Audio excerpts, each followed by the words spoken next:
నెల్లూరు జిల్లా Nellore city constituency.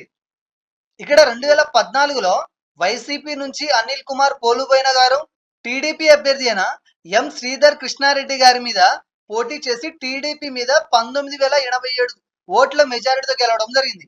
Final గా ఇక్కడ ఈ సీట్ ని వైఎస్ఆర్ సిపి కైవసం చేసుకోవడం జరిగింది. ఇక 2019లో కనుక మనం ఒకసారి ఇలానే చూసినట్లయితే ఇక్కడ వైఎస్ఆర్ సిపి నుంచి ఈసారి కూడా అనిల్ కుమార్ పోలుబోయిన గారు జనసేన పార్టీ అభ్యర్థి అయిన కేతం రెడ్డి వినోద్ రెడ్డి గారి మీద టీడీపీ పార్టీ అభ్యర్థి అయిన పొంగూరు నారాయణ గారి మీద పోటీ చేసి ఫైనల్ గా టీడీపీ మీద 1988 ఓట్ల మెజారిటీతో ఈసారి కూడా ఈ సీట్ ని వైఎస్ఆర్ సిపి గెలుచుకోవడం జరిగింది. ఇక ఈ 2024 ప్రస్తుత పరిస్థితిని కనుక మనం చూసినట్లయితే ఈసారి టీడీపీ జనసేన బీజేపీ కూటమి అభ్యర్థిగా టీడీపీ నుంచి ఈసారి కూడా పొంగూరు నారాయణ గారు పోటీ చేయడం జరుగుతుంది. ఇక వైఎస్ఆర్ సిపి నుంచి ఈసారి ఎండి ఖలీల్ అహ్మద్ గారు ఇక్కడ పోటీ చేయడం జరుగుతుంది. ఈసారి వీరిద్దరి మధ్య జరిగే హోరాహోరీ పోరులో ఏ అభ్యర్థి గెలుస్తారో తెలుసుకోవాలంటే మనం ఒకసారి 2019లో టీడీపీ జనసేన వైసీపీకి పోలైన ఓట్ల సంఖ్యని మనం క్షుణ్ణంగా గమనిస్తే మనకు ఒక అంచనా వస్తుంది.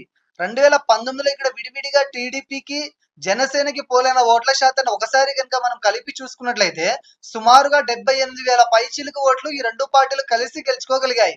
ఇక్కడ వైసీపీకి 75,000 పైచిలుకు ఓట్లు రావడం జరిగింది. అంటే 2019లో టీడీపీ జనసేన కలిసి ఇక్కడ పోటీ చేసి ఉంటుంటే ఇక్కడ లాస్ట్ టైం వైఎస్ఆర్ సిపి అభ్యర్థి గెలిచిన ఈ సీట్ 3,000 ఓట్ల మెజారిటీతో కూటమి అభ్యర్థి ఖచ్చితంగా గెలిచి ఉండేవారని తెలుస్తుంది.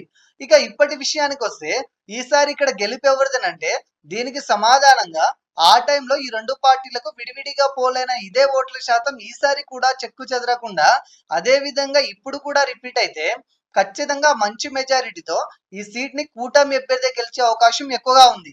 ఇక్కడ మనకు కనబడుతున్న ఈ రిజల్ట్స్ ని పక్కన పెట్టి కొన్ని ముఖ్య సర్వేలను పరిగణలోకి తీసుకొని పరిశీలించి చూడగా ఇక్కడ కొంత ఎడ్జ్ మాత్రం కూటమి అభ్యర్థిగా ఉన్నట్లు తెలుస్తుంది.